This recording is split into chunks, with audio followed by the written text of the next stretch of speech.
Popping bottles in the ice, like a blizzard. When we drink, we do it right. Getting slizzard, sipping scissor. In my ride, like 3-6. Now I'm feeling so fly, like a G6.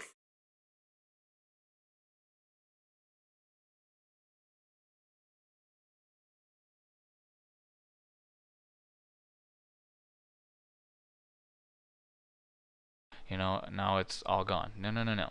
This is just going to add some layer, you'll see. So we'll hit Control D to deselect. The gray's still there. We're going to reselect our pointer. We're going to go back to this level, this layer in the layer navigation window. We're going to go up after we right click on that layer. We're going to go up to blending options, left click, bring up our dialog menu, and we're going to take the fill opacity of that back down to 0. Go back to gradient overlay. And we're going to set the blend mode here to soft light. And what that does is we leave this gradient here. So we have the gray fill that came in, and you'll notice the gray is a slightly bit larger. And we can expand that by bringing it up or setting it out. See how it kind of looks like the sun in the horizon? That's exactly what you want at 0. So we're going to take this up about 115, and we're going to press OK.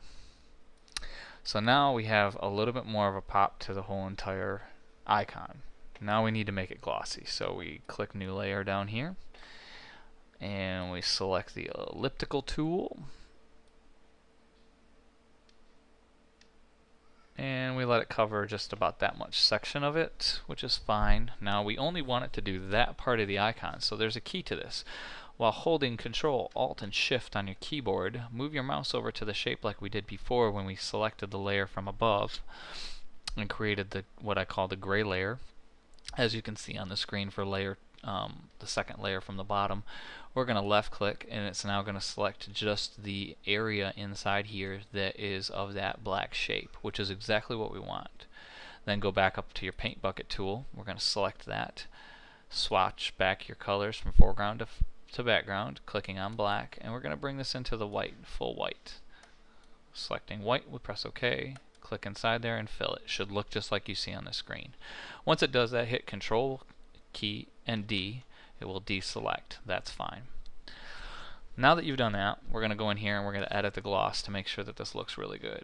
Right click on the layer after you've left click to select it, so you'll left click, see how I left click and it highlights. So we left click to select, right click, go up to blending options and left click. Brings up our dialog menu once again, which after you get the hang of it, you'll start knowing all these little tricks and be able to tell all your friends and show them. In this case, we're going to keep the opacity down to about 55, 56 in this case. For the creation of it, we are going to take the opacity down to 0, and we're going to go in and we're going to add a gradient overlay. And we're going to set this gradient overlay to, I do believe from their tutorial, that it is normal mode. I could be wrong. Nope, I'm wrong. It is going to be screen. I'm actually reading them their notes. So we're going to click screen, which grabs a little bit lighter from darker to lighter type effect.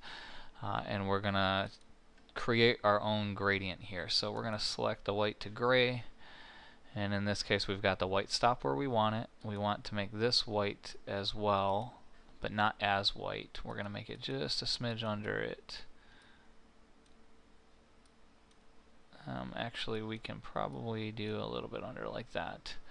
Press OK, and then press OK, and take up the, hold on a second, let's take this up to about 130, 125 looks good.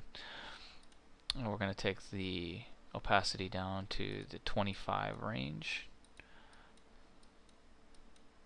25 to 35 is where you want to be. So your original is going to be in the 50s to 60s. Your gradient is going to be this white on screen from the 25s to 30%. So that's where that creates the glossy effect. Then we press OK.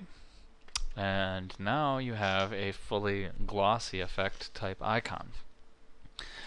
Now that we have this here, we're going to go ahead and save this. So you're going to hit Control S, and we're going to call this 2.0 black icon, and click enter and then click save. Saves it as a PSD.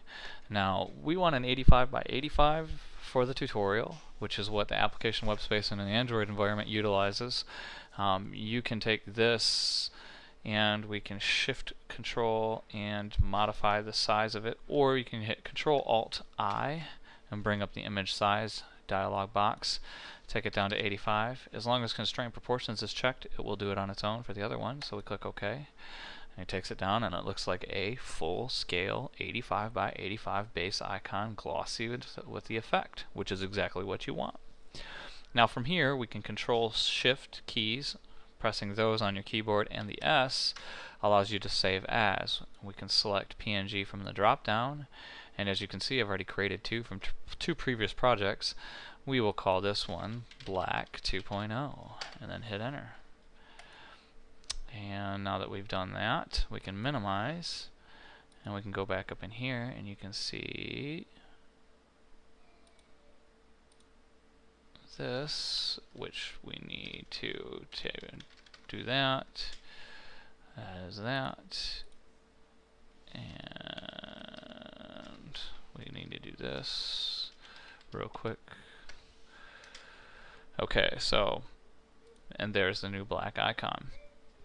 Now this is the base for anything that you're using for creating application home spaces that you'll use in your tutorial for creating of your own applications and icons on your environment. And you can use things like the people of Launcher Pro, like you see here, these icons can be copied and pasted with their permission. Make sure you get that before you use theirs.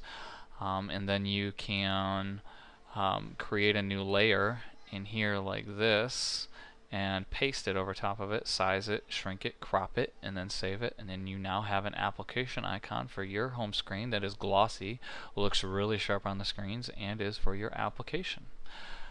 It's just that simple. That concludes our 2.0 web glossy tutorial for application icons in the Photoshop CS3, CS4, and CS5 environments.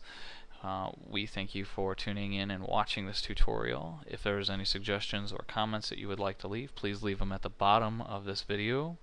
We welcome all suggestions. If there's anything you're looking for in particular, make sure you contact our wonderful colleagues over at Fluxbox Media on the Android forums of www.fandroid.com and send them a message, and they will relay it to our team over here at Geek Technique, and we'll make sure we can find a way to get you whatever you're looking for tutorial wise. As we always say, if you didn't know before, you do now. You've just been plugged in, and thank you for tuning in to Plugged In 2010. Feeling so fly like a G6.